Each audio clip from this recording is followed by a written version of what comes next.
Hello, chess friends. This is a continuation of my chess.com bot challenge. I'm working with intermediate bots now, and this is Laura, 1100.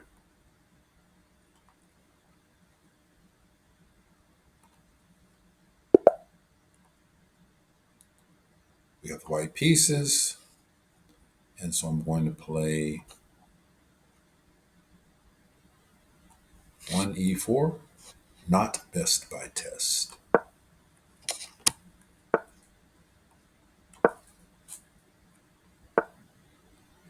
We'll go for the real Lopez.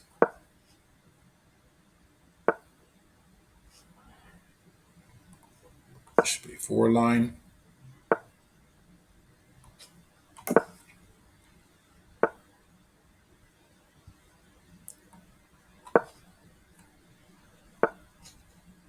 She's playing book moves so far. Now that the e5 pawn is defended, the knight is ready to come after my bishop. So make a hole here for my bishop.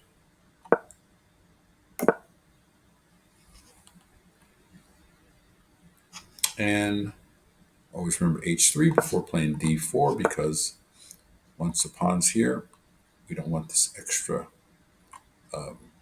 pressure on my d4 pawn. But now they just move the knight. That's moot. I suppose the knight plans to redeploy here to d7, and then the bishop can enjoy this diagonal from here, from b7. So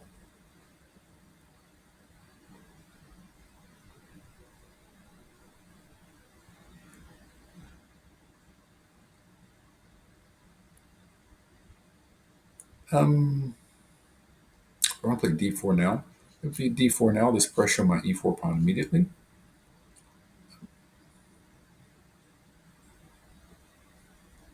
I think I'd rather first go for d3 with the idea of, after deploying my knight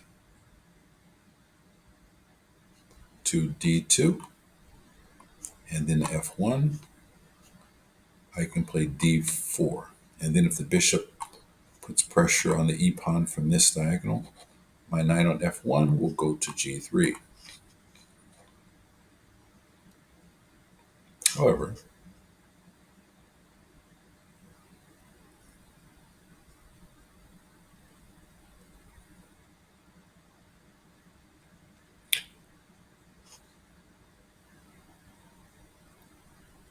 I want to develop my bishop first. No, it's not necessary. Let's just go to d2 right away, and then f1.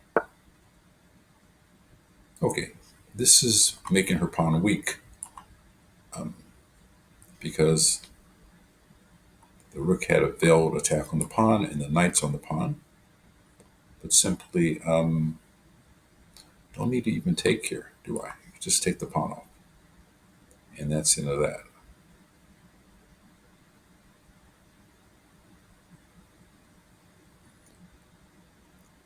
Takes, knight takes, knight captures here. Bishop cannot go to d6 because that would hang his knight. But the bishop can go to f6.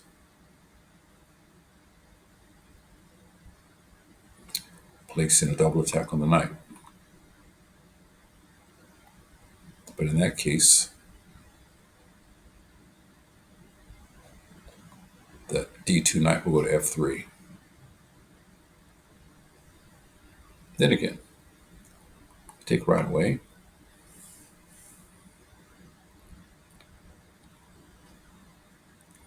Yes, pawn takes,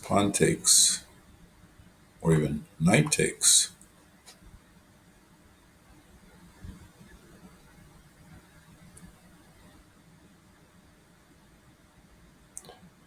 Let's play the simpler line. Oh, I realize that gives me my f4 square. Okay. Yes. So I'm just not seeing that. Gives the f4 square. But there is a trick.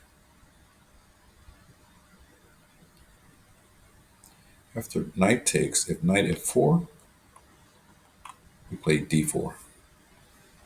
And my knight is secured there on the e5 square. Or if the knight takes bishop f3, the knight is double attacked, we still have d4. So I think I'm okay even after knight f4. This retreating move is nonsensical. Okay, so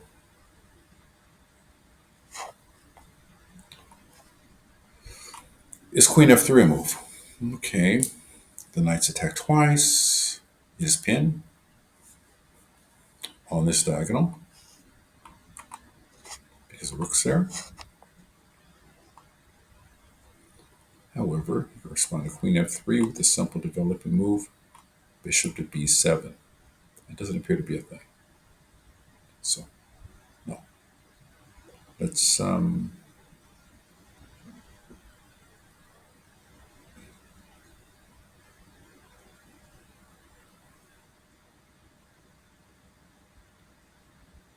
ahead and play d4. So that pawn is no longer on d3. Okay.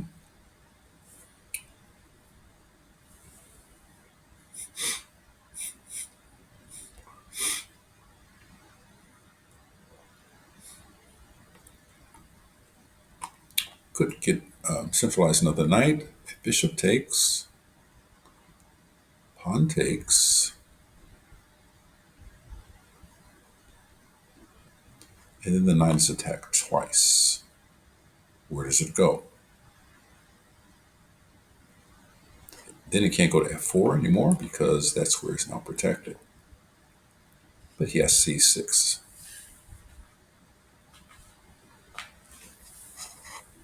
I think black is fine in a variation. I think this helps me develop my pieces. Just simply knight to e4 helps me develop my pieces. However, there's a simpler move. Calculations are much easier if you just play knight f3. Because I'm simply up a pawn. He doesn't have any compensation, or if it's compensation, not sufficient compensation for being down a pawn.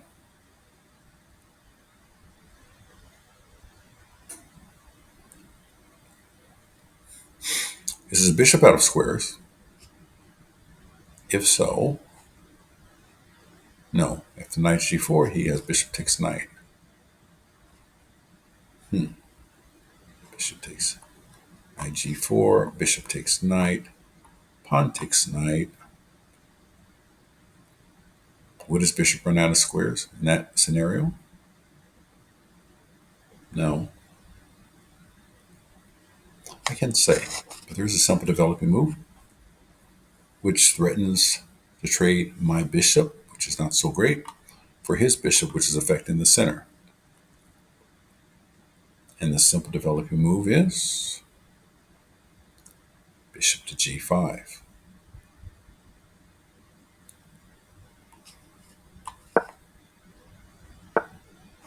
Oh, wait a minute. After bishop g5, though, he had bishop takes, and if knight takes, then f6. So it's not so simple. However, after f6, no, he couldn't play f6 because there was a diagonal here. So that was ridiculous.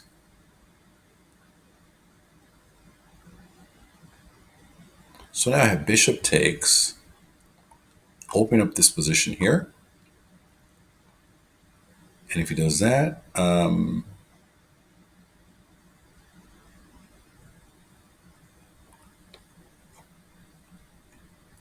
or bishop takes,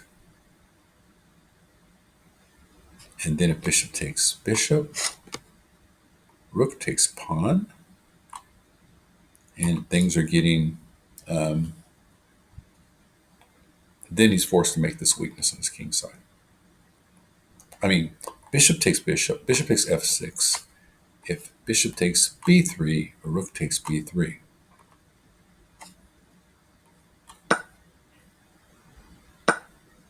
Okay, there we go.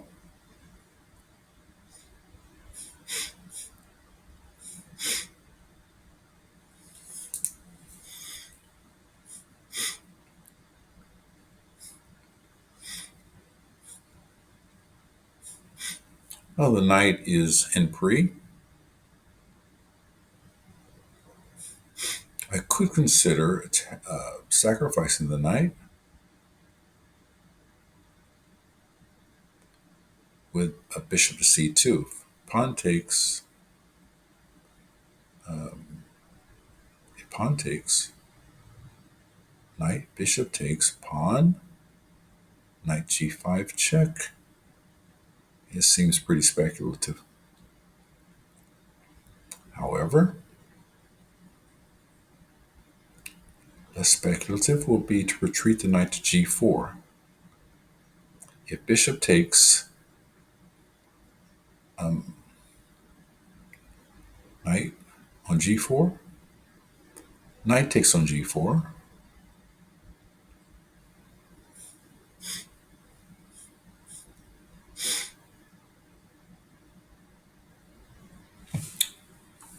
knight to g4. Oh, knight to g4, no. Bishop takes, pawn takes. Why not just put the knight to d3? Looking at that square. Okay, good. Now, if I centralize my knight, reason I'm not taking this is I don't want to open things up this way.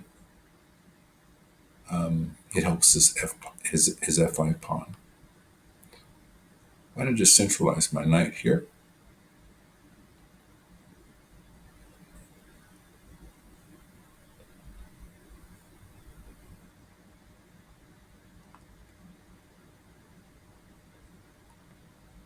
Centralize this knight, and it prepares the queen for action, perhaps here.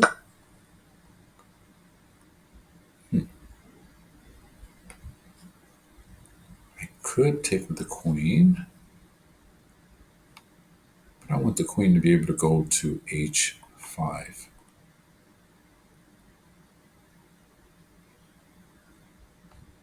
So I'll take here. Opens up the rook on this. Keeps it nice and soft. Now the knight came here. What to do?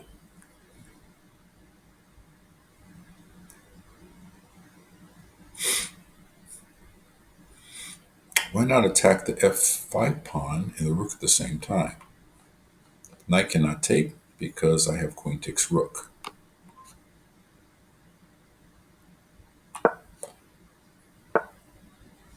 Rook moved, as I thought I was forced to do.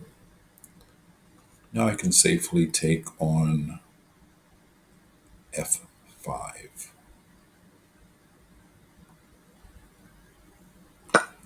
Completely developed down here. Completely developed. My rooks are connected. All my pieces are in play. And the pawn count is I'm 2 pawns up. Okay?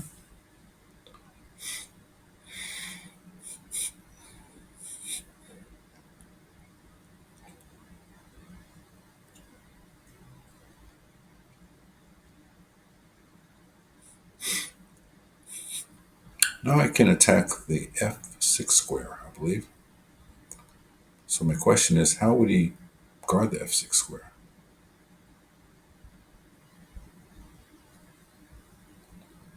Even if he did guard the f6 square, I have the h6 square.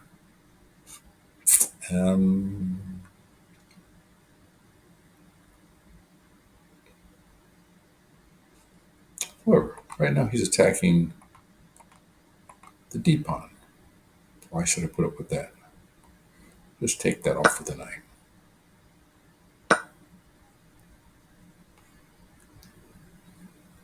It's time for rook lift. Why not?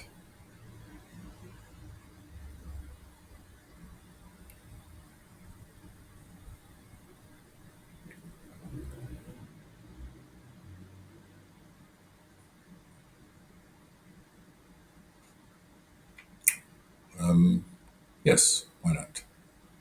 Time for rook lift.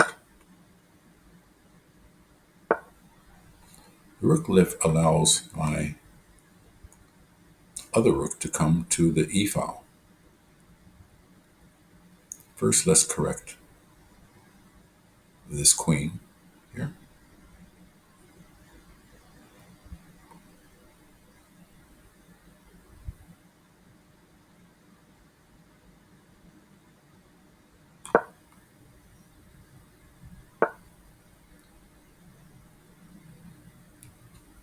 Okay, good. Now the rook goes to g file.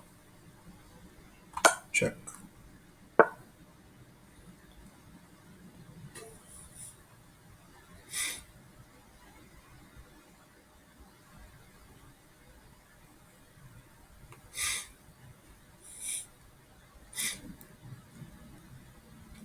Now, the queen check forces f6, in which case, how do I follow that up?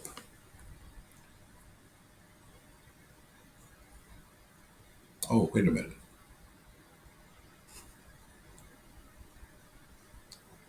I think I should attack the f6 square first,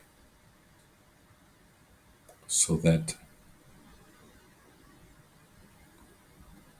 f6 is a weakening move, however it allows his rook to come over here. Well, queen check forces f6. And then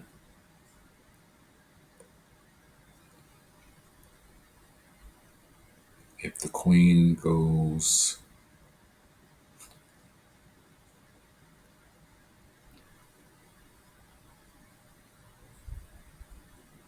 oh yes, the queen can go to g file. I see.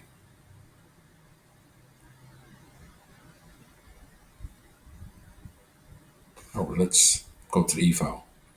This rook cannot play to the e file, or rook queen f6 will be a killer. Okay.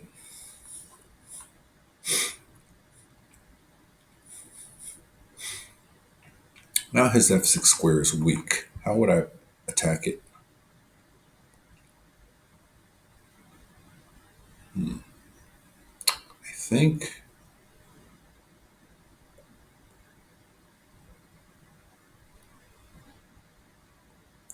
that this is the way. The knight comes here. When the knight is pinned, though,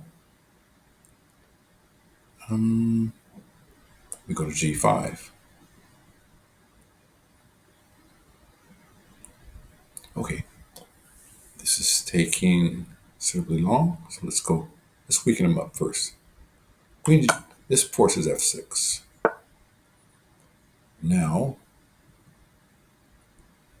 queen here gives me access to the h6 square.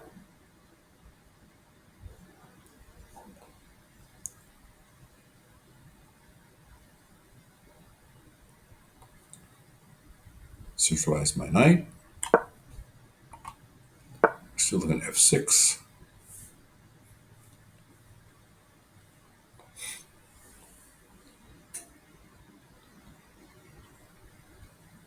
And is there a killer blow here? Perhaps.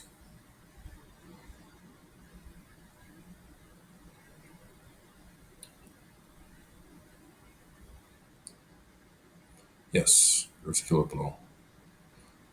Knight goes to f5, the game plays itself. So, now I'm threatening a trade of queens. He enters a losing endgame. And as Kasparov said, knight goes to f5, the game plays itself. So we'll see how that works. Knight f5.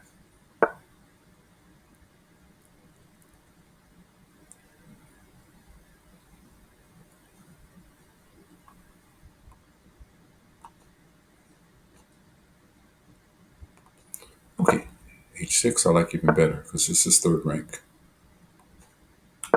Double rooks on g file. And what else is there?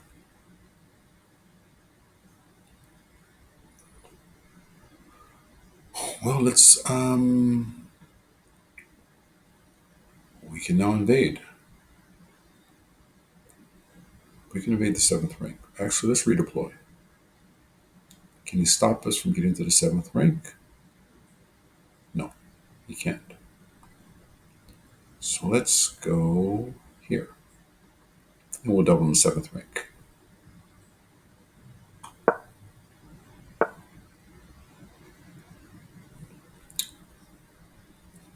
Now I win the exchange.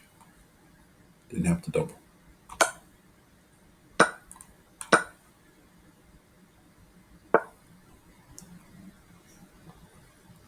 And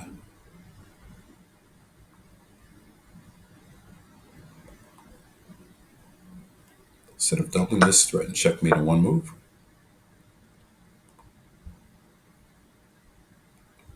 Threaten checkmate in one move again. Oh, wait a minute. Where's my rook? Take it off the board. My rook is here. Just take the free knight. Threatening mate in one.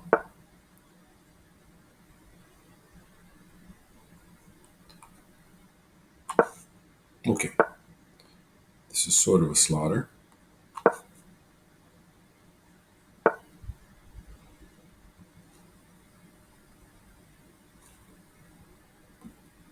I'll just take everything. That's fine. As long as I don't stalemate, I'm good. And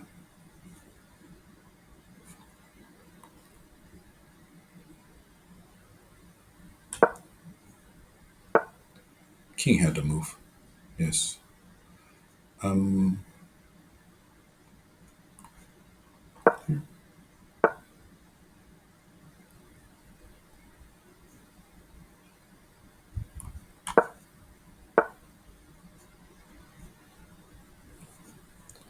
Okay, let's just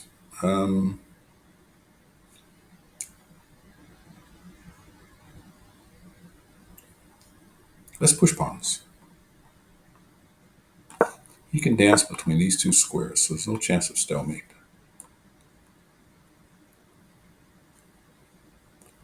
And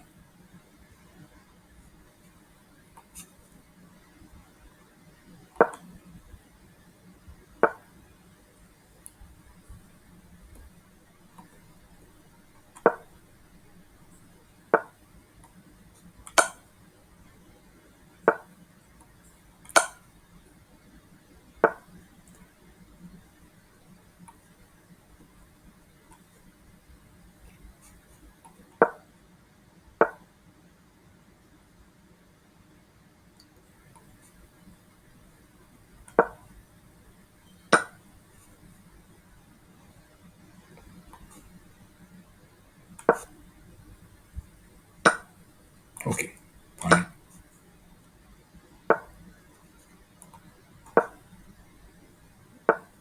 So simplify. Let's get a queen. The quickest way to checkmate would be here, here, and here. Okay. Hopefully I got over 90% this time. So let's see with game review. Always aim for 90% because that's an A.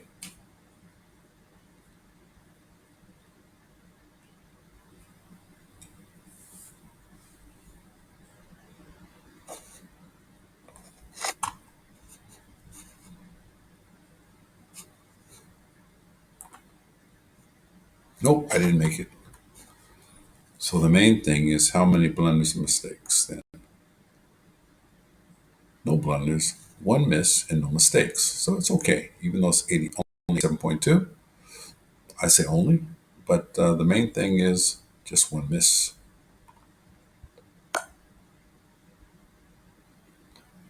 Knight takes f7. It's a miss. Okay. I missed something. What did I miss? What was best?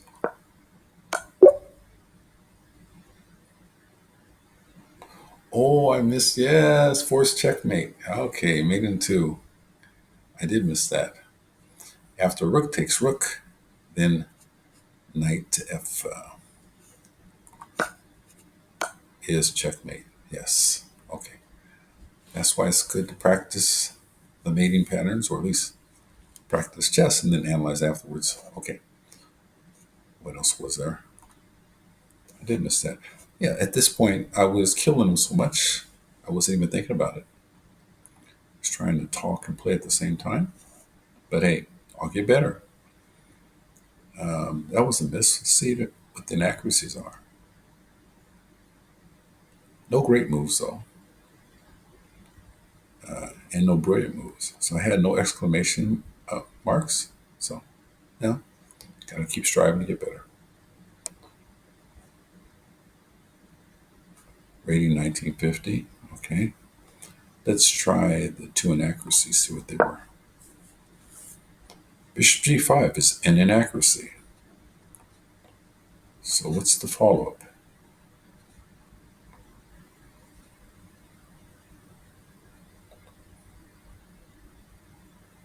I'm still winning off the bishop to g5, so what? It's an accuracy, that's fine. So the follow-up would be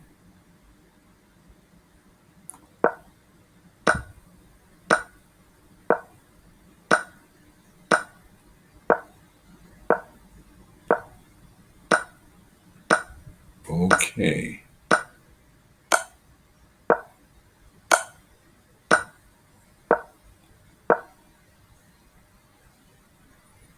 Okay, and it would have been the exchange up, I guess.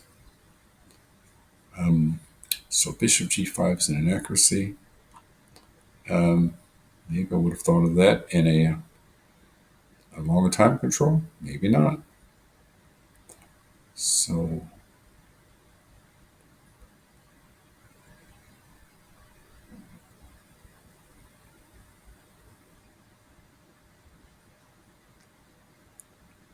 after I saw the follow-up, I'd rather see what should I play instead of bishop g5. So instead of bishop g5, okay, so accuracy, the best move instead was, okay, knight takes. I usually don't want to trade my knights for my, I usually want to trade a knight and a bishop for a rook and a pawn, but here apparently it's completely winning. And let's see why. It's generally not a good idea, but here apparently it's winning. So let's see the follow-up of this. I think they already showed me the follow-up first. Okay, let's resume. And I missed this one. Okay, fair enough. So once again, it was not at 90%, but for me, it's it's good enough. I mean, the main thing is I look for in a game is sure. Ideally, I'd like to play 90% accuracy or more. But if I'm not really in trouble, I've never gotten in trouble in this game, and it's all a matter of I could have beat him even worse or quicker. I'm not worried about too much. I'll beat people worse and quicker as I get better. Okay, thank you for watching. If you found this valuable, please give a like, maybe even a comment, and subscribe for more content like this.